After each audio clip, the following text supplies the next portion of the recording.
All right. It is time to show some more love to the Montreal Canadiens in a video that is not a trade rumor video.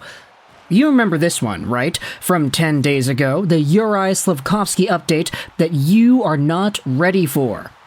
If you were one of the 10,000 people who watched this video, then hey, I thank you. But if you weren't, pretty much the point of this video was to say that Juraj freaking Slafkovsky is actually good. And it's a pretty big rebound from the conversation we had about Slav 2 months ago. It's kind of funny how everything changes just within the span of a few weeks, right? 2 months ago, we say, yeah, we need to talk about him, he's not scoring, and nobody really is surprised, and then, hey, just a little bit later, he's finally scoring, he's looking good, he's playing some of the best hockey he has ever played, fans are happy, fans are excited, and everybody else that's not a Canadiens fan is starting to eat crow a little bit. Okay, maybe not entirely, but you get the point. Well, today's video is going over a different conversation regarding Juraj Slafkovsky, because what we're also going to be doing in this video is talking about the big man as well as the two guys on his line. Starting out with a tweet made by MoneyPuck.com. Now, I'm pretty sure y'all are familiar with MoneyPuck. They post the odds for playoff brackets. They also have the Deserve to Win-O-meter, as well as very good advanced analytics and charts to depict who's doing well, who's doing poorly, etc., etc. Earlier, on January 1st, they posted a list of the top forward lines going into 2024 with a minimum of 150 minutes played together at 5-on-5. The metric they're measuring is expected goals percentage. Now, what that means is essentially the percentage of chances on the ice that are expected goals for that happen to occur to your team versus against your team. Hyman, McDavid, and Nugent-Hopkins having the first overall expected goals for percentage means that when they're on the ice, 76.6% of the expected goals that are given out on the score sheet belong to the Oilers. And what's the math on that? 24% of the chances that happen are for the other team. Essentially, you want a high number because it means you're outchancing the opposition with expected goals. You scroll down to the 10th overall name, and you'll see that Juraj Slafkovsky, alongside of Nick Suzuki and Cole Caufield, is the 10th best line in the NHL. Now sure, you'll look at this list and say, wait a minute, some of these lines aren't really like super amazing, fantastic, high-scoring lines. I mean, Carrier, Waugh, and Colasar for the Vegas Golden Knights, even underneath the Canadiens line, you got Joshua, Bluger, and Garland. What's up with that? But the thing is, if you watch any of these teams, you listen to some of the fans of these squads, you'll go out there and see a lot of people saying, yeah, Carrier, Waugh, and Colasar is a solid, fantastic line.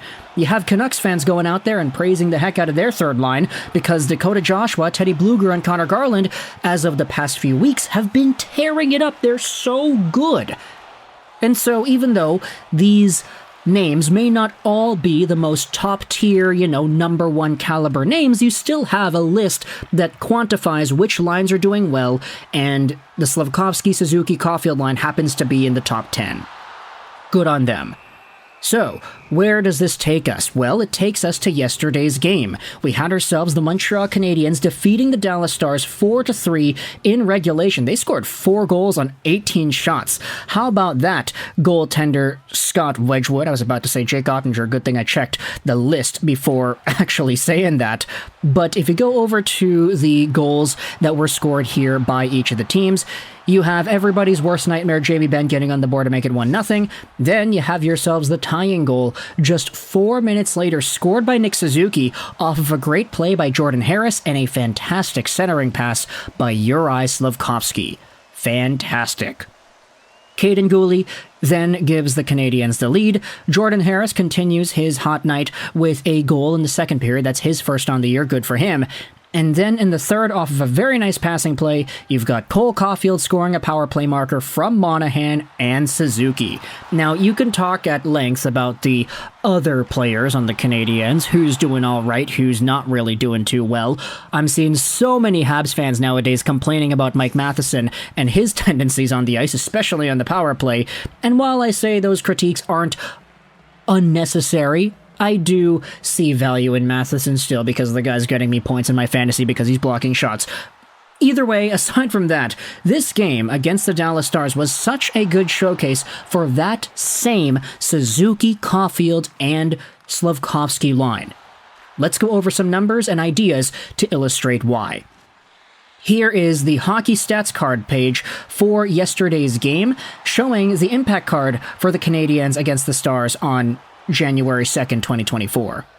You can see here that when it comes to the most productive players on the ice, the Suzuki, Slafkovsky, oh boy, I could use some coffee right about now, not gonna lie. The Suzuki, Slafkovsky, Caufield line dominated in terms of the Canadiens' offense, defense, and production metrics. They were so good. One of the only few players from tonight's lineup, or not tonight's, but yesterday's lineup, that was positive in every single direction.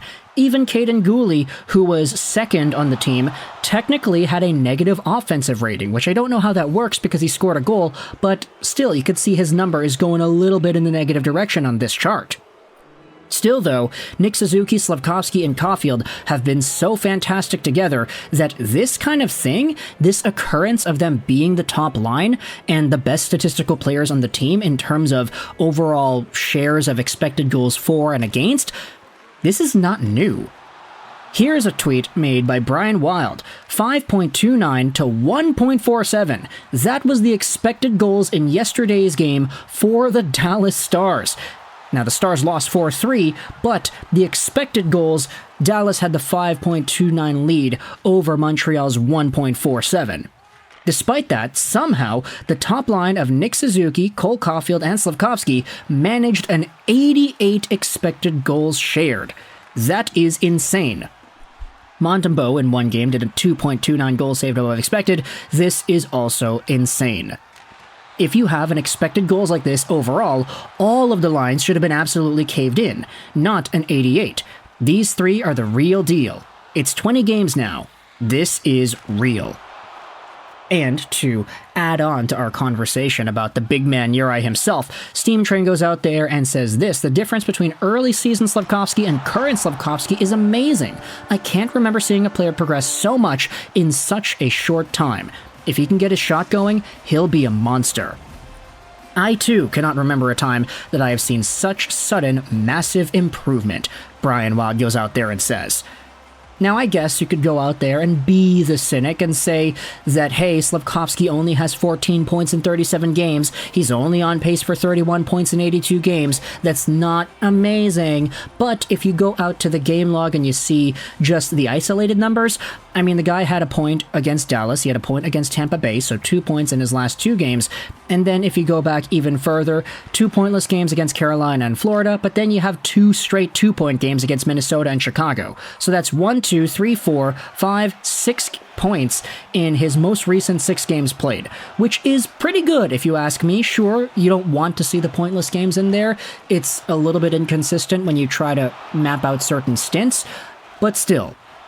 For the records we have been seeing over the past few weeks worth of play, Juraj Slafkovsky has been a beast, and he's paired so well with that top pairing of Suzuki and Caufield that it's almost clockwork at this point to see these guys go out there and do well.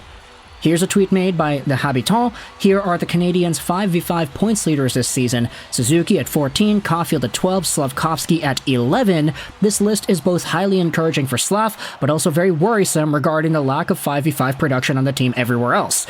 Nonetheless, great work by Slafkovsky. Here is the even strength metric for everybody. You got Nick Suzuki, Caufield, and Slafkovsky, and Matheson is in there with a tie. So there you go, Mike Matheson popping up here once more. I know a lot of Canadiens fans are harping on him, especially for not passing the puck often on the power play. The guy likes to take his shots, which is good for me because of fantasy purposes, but still, you could bear to see a few more Slafkovsky, Caufield setups, would you not?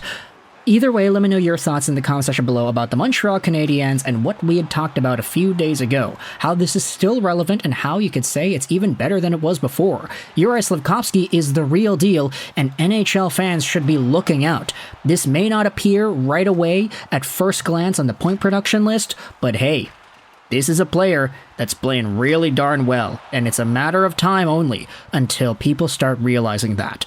Let me know your thoughts in the comment section below about this entire conversation about the Slafkovsky line. What are your thoughts on how they played last night? How do you think they're going to fare as the season continues? I hope you enjoyed this video, and bye.